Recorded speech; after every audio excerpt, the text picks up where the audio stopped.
আজি আমাৰ এই সভাত উপস্থিত শ্ৰদ্ধাৰ সন্মানীয় ব্যক্তিসকল, আপোনালোক সকলোলৈকে আমি আন্তৰিক শুভেচ্ছা আৰু ধন্যবাদ জ্ঞাপন কৰি আমি সভাখন আৰম্ভ কৰিবলৈ আগবাঢ়িছোঁ।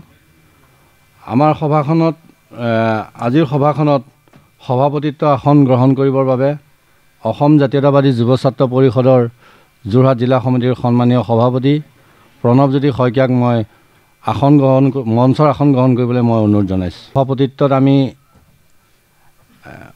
অনুষ্ঠিত কৰিব বিচাৰিছোঁ।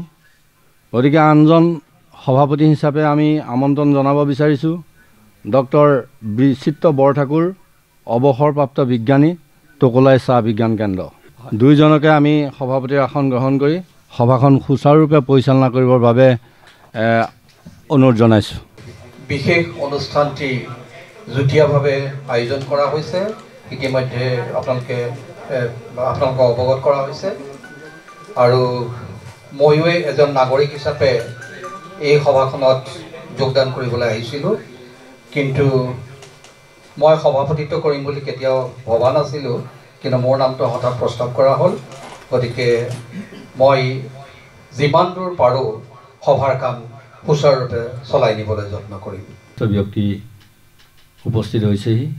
গতিকে আমি সৰ্বপ্ৰথমে অসম জাতীয়তাবাদী যুৱ ছাত্ৰ পৰিষদৰ কেন্দ্ৰীয় সমিতিৰ সহকাৰী সাধাৰণ সম্পাদক শিৱ কলিতা ডাঙৰীয়াক মই মঞ্চৰ আসন গ্ৰহণ কৰিবৰ কাৰণে অনুৰোধ জনাইছোঁ। চাইছোঁ ৰাজা চক্ৰৱৰ্তী ডাঙৰীয়া, অসম আন্দোলনৰ এজন অগ্ৰণী নেতা তথা সমাজসেৱক আৰু লিখক, তেখেতকো মঞ্চৰ আসন গ্ৰহণ কৰিবলৈ মই অনুৰোধ জনাইছোঁ।